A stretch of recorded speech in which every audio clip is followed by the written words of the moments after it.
It's a very different feeling to sit up and give a talk when people are kind of gathered as opposed to kind of separately strewn around the room.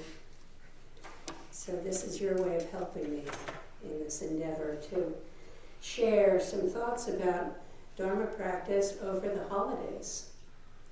This is our last Dharma talk for this season, although we will be meeting New Year's Eve, and I hope everybody decides that you can come and share that celebration with us, but it doesn't, it's sitting and ringing the bell. That's what we do during that celebration.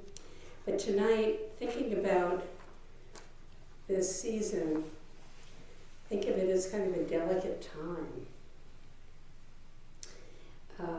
And how to use what are the teachings that are most important to be reminded of, to use to practice with this time of great vulnerability.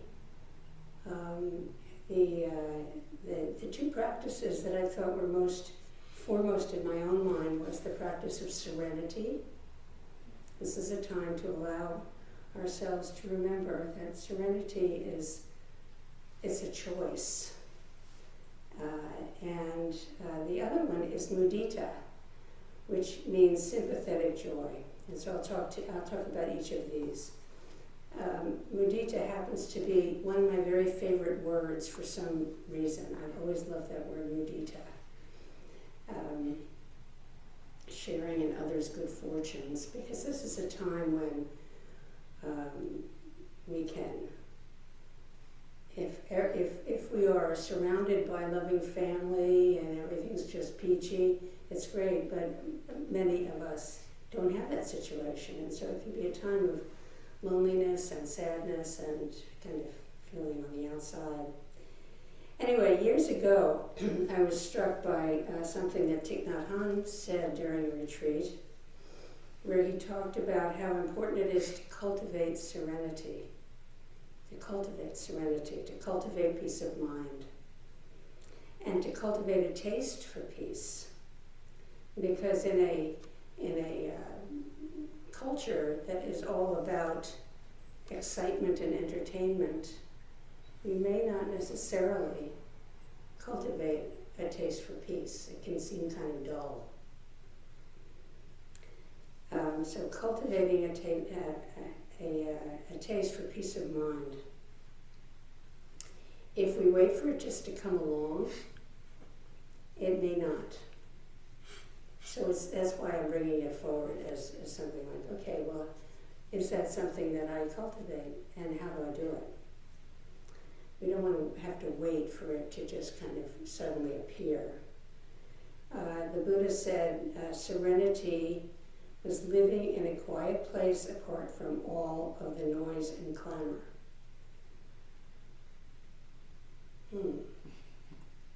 Where is such a place to be found? So immediately I think that serenity, it can't be based on conditions. And because, first of all, we never know when those conditions will arise and disappear. And does that mean that we can only feel serene if everything is exactly just right? Which is a very insecure kind of situation. It means that serenity is not something we're going to be able to bring forward.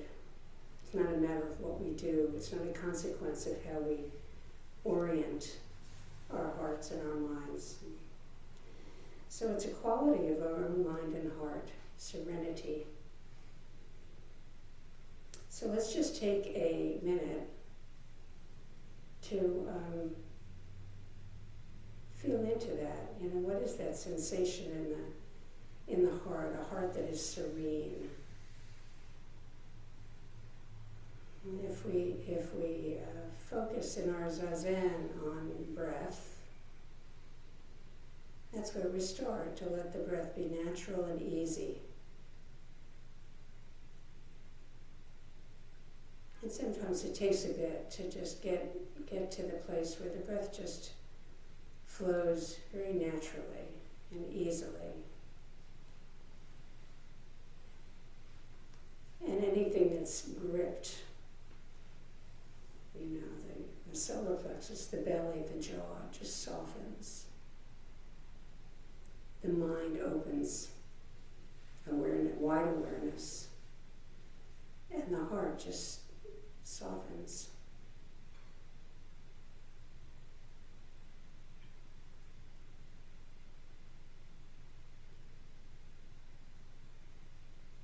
So even if you don't feel completely serene at the moment, you may, just with this moment of focusing on it, recognize that you have brought up a little bit more of a sense of serenity in this moment. You can use an image, like a canoe on calm waters, or the sound of the birds in a warm afternoon or early in the morning. So when Thich Nhat Hanh talked about the importance of cultivating a taste for peace of mind, he was pointing out that peace is a choice. Peace of mind is a choice. And it's something that we can value. Is it necessary to completely withdraw from the world before we can experience peace of mind?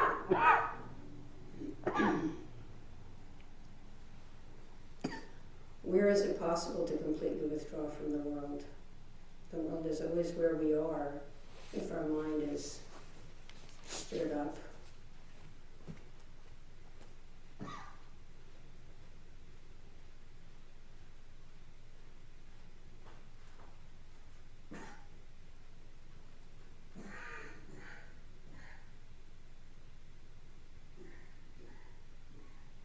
So sometimes it seems like it's a choice we can make only if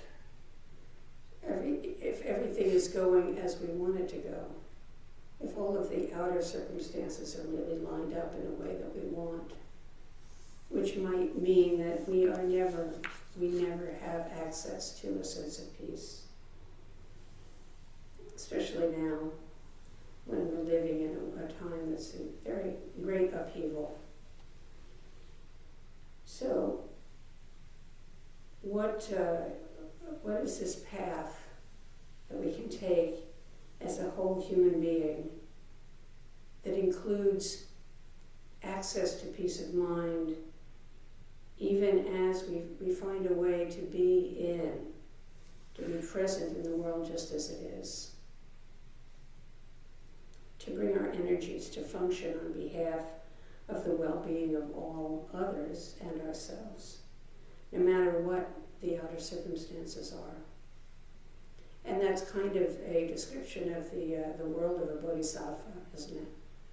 Someone who does not forget, doesn't lose connection with the intention to be really present and warm-hearted in all situations.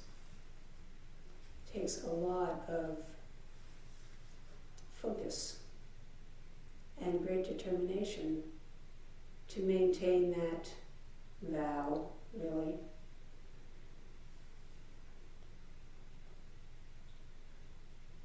If we depend on withdrawing as our only way of finding peace of mind, then it is a very vulnerable peace of mind. It's not something that we can rely on. Because the conditions of this world and our life, our individual life, our local life, are always changing. And so we depend for our warm-heartedness to be able to be wide and transcend in a certain way circumstances. To go beyond a fortressed self. And a little example of that is when you're meditating and then somebody right outside next door starts to put their buzzsaw on and cut down a tree, you know, and you think, I can't meditate, why don't you just stop that right now? Actually, you can meditate.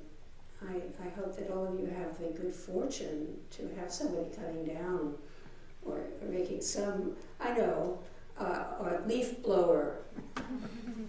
I think during Sesshin there was somebody leaf blowing at the UU for one day. That was terrific. That was great practice. Not only because it was noisy, but because I get really grumpy about leaf blowers.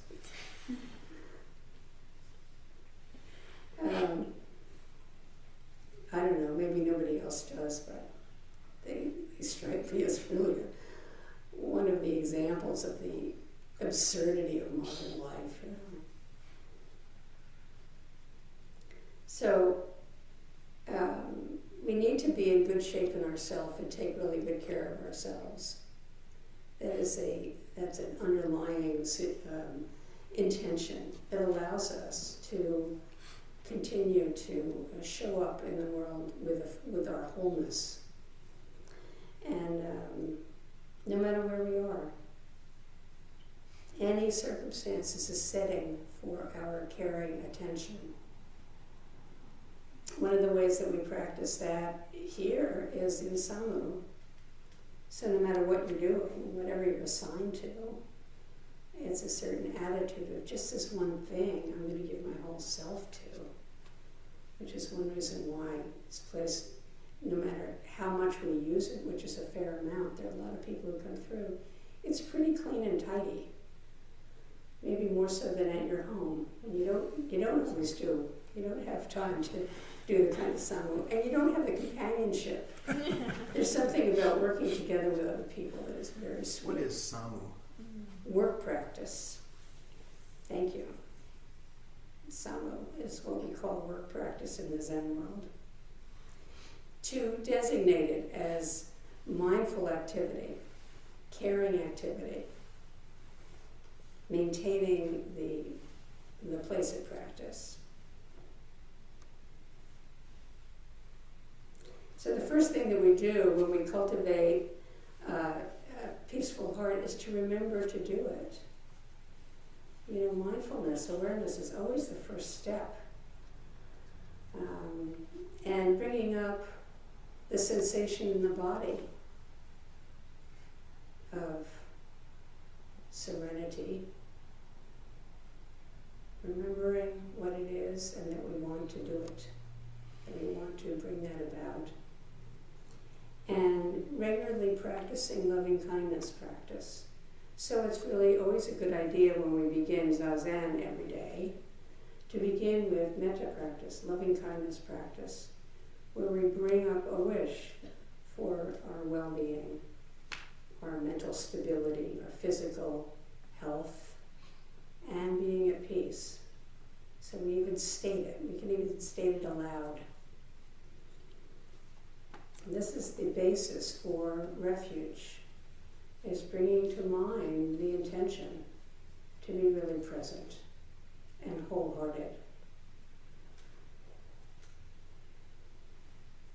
So when we cultivate the mind of refuge, and then we let refuge become our choice. And what if we were to choose refuge as the basis for every moment of the day and night? If we were to live a life of refuge, that's the end point, the continuing end point, of course. And we learn how to do it in a moment here, and then it begins to amplify, and we realize, oh, it's not dependent on circumstances, it's dependent on its own mind, the character of my mind, how I use it, my intention. So this is a way of life. This Zen life is a way of life that grounds us in the Bodhisattva heart of serenity. We bring our whole self forward into everything that we do. Sharing this everywhere with everybody. It's not that we talk about it, but when we are really embodying serenity, being at ease is another way to say it, being at ease. When you are in the presence of somebody who's really at ease, immediately you are affected in that same way. When you're in the presence of somebody who's really uptight, that usually injects your whole energy body with some of that uptightness. You start to get worried and tense. Enjoying serenity is also the third of the 8 awakenings of great beings. Enjoying serenity. So that comes with, I'm bringing it up because this is a great time. If you have a very simple holiday season, serenity can be the whole gift. It can be a whole gift. And serenity is not a concept. Yeah, it's a word, but it is toothless without the body experience of it.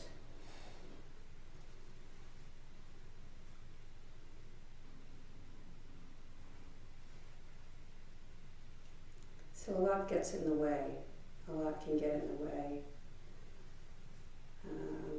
There are a lot of tensions and pressures. There are a lot of conflicting agendas, always, but also in family settings during holidays. And I know when my kids were little, instead of getting really caught up in all the possible things, we said to everybody in the family got to name one thing that was really important for the holiday. And we really focused on doing that, and it was so much better.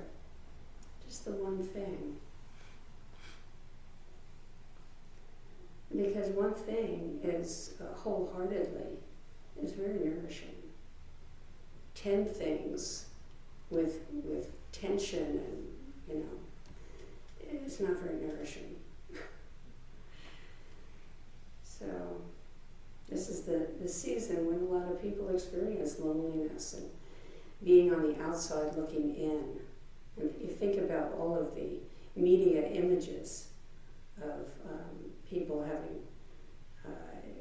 being very merry. It's kind of a glamorous, wealthy setting that we see represented. People in the midst of, incredible joy and wanton abandoned pleasure. I don't know about that. So it's important to know how much was involved in arranging those scenes for the camera, right? And not to think as though we have to arrange those same scenes.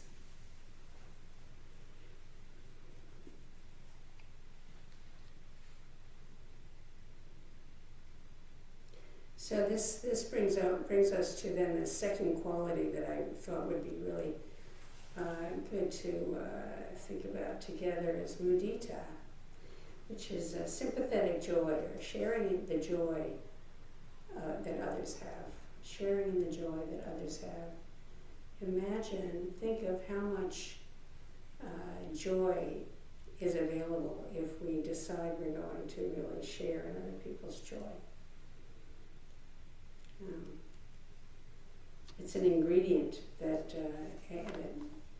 is added into our own wholeness, and it also is a way of experiencing oneness that we all create together, joyful moments. Like last night, those of you who were at this dinner, that wasn't something that one person did. That was something that we all created together. We didn't create it, it just arose. We were open and together and did it. Eating great food. People were decorating this place so beautifully. It was really quite the offering.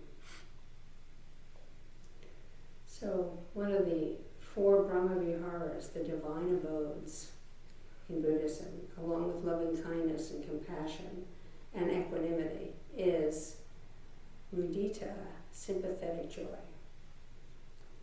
And there's a passage in the Buddhist teachings in the Pali Canon, the analysis of the sixfold sense field.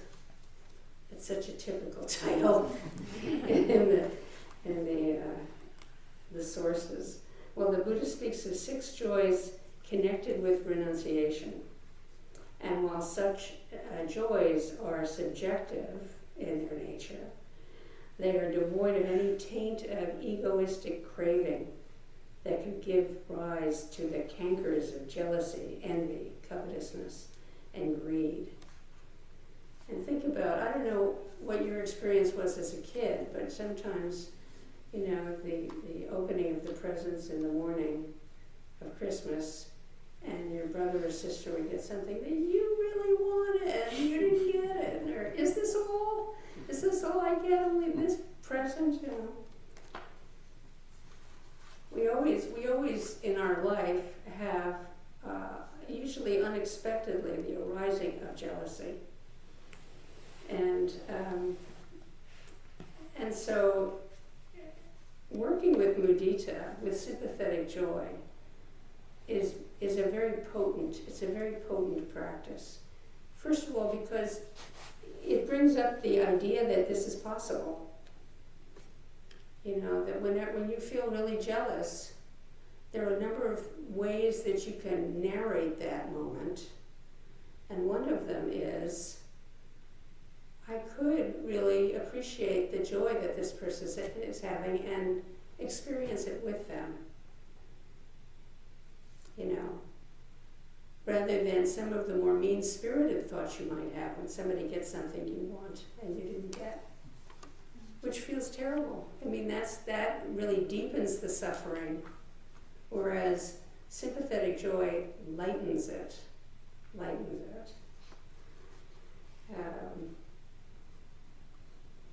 So there's one of the things about all of these mind states are that they are impermanent. And so when we are joyful about something that we get, one of the things that we know is that it comes to us now and it will pass away, right? So one of the traps with getting what we want is that then we want to hold on to it, or we're afraid it's going to go away, or it'll never come again. You know, there are all kinds of little knots that the mind goes into. And the same happens when somebody else comes into some good fortune. And it is temporary. And we can rejoice in this moment. That is bringing goodness into somebody's life. And it can change our relationship with them too. It can really change our relationship to someone to decide we're going to appreciate their success. We step out of a competitive framework or a one wins, one loses kind of framework when everybody can rejoice in a good moment, good thing. So the Buddha said, here, O monks, a disciple lets their mind pervade one quarter of the world with thoughts of unselfish joy, and so the second, and so the third, and so the fourth. And thus the whole wide world, above, below, around, everywhere, and equally, they continue to pervade with a heart of unselfish joy, abundant, grown great, measureless, without hostility or ill will. It reminds me a little bit of one bright pearl in all the 10 directions. This brings joy. But it's a tall order. It's a tall order. How do we personalize a teaching like that for ourselves? How do we do it? There's no trick. There's no shortcut. It's like practice. There's no shortcut to practice. Practice is just remembering, bringing up the possibility, and experimenting to see what the effect of bringing up the possibility of sympathetic joy, what is the effect on our own suffering state? It's that direct. All the teachings are like that. And then another thing that the Buddha suggests is focusing on good deeds and celebrating others' bright moments. So focusing on good deeds, your own, when things go well for you, definitely notice it. And when others do good deeds, that's another time it's another way in which we can appreciate the other. That we begin to develop a habit of sympathetic joy, when we really appreciate the good deeds of others. Last night at this dinner, it was abounding. Everybody was pitching in. Everybody was making happiness for everybody else. And in the process, just experiencing great joy. I assume I didn't see anybody having a miserable time of it. There's a way to be in focusing on good deeds. Developing a habit of looking for the good in others. And, the precepts remind us of this too. We're always thinking, we may have criticism of ourselves, and then we want to balance it with something about ourselves that we really appreciate, and with anybody else too. Have a criticism, but remember that everybody's complicated, and everybody adds some kind of goodness to the world. One hopes and prays. And we dedicate our own practice and our own intention to help anybody who isn't in touch with this possibility, these choices for themselves, to lend the power of our own practice to them.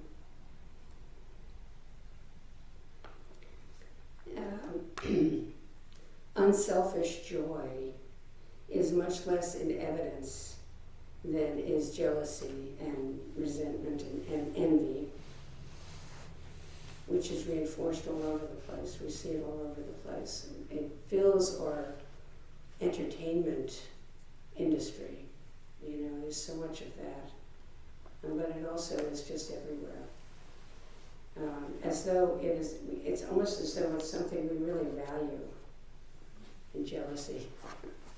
We think is so important that we make sure that it happens all over the place. But it is a motivator. It's a strong motivator in this consumer culture, where we are needed to be part of a hungry ghost way of living to support the economy. Right? It has a function, but you don't have to necessarily subscribe to that. There is another way, a way that values what is enough and what brings joy, what is kind and generous and loving, and a way that emphasizes the unity of community, the wealth of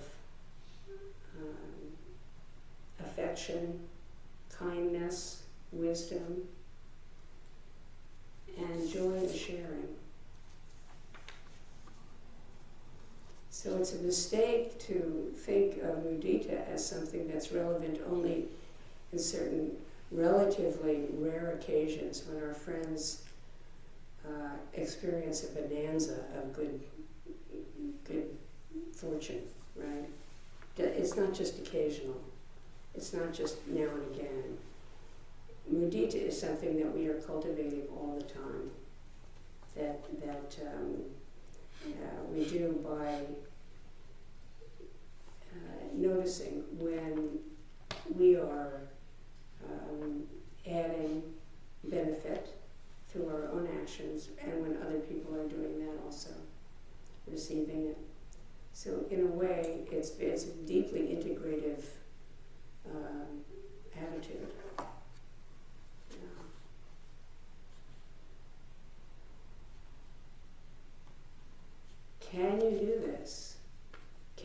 cultivate. Is anybody here really skeptical that you could actually take joy in somebody else's good fortune? If so, the Buddha said,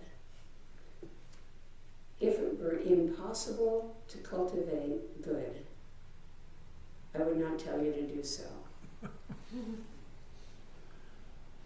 So he encourages us to have confidence that we can do this. It's worth doing. It's part of happiness, the happiness and the liberation that comes with practice. That's what liberation, it liberates us to make choices that benefit, that bring joy, happiness, skill, flexibility. So active compassion and unselfish joy go together. All of the Brahma Viharas go together. They come together. They're not separate. Joy in the happiness of others. So in this holiday season, we can all be actively practicing this. May we do so.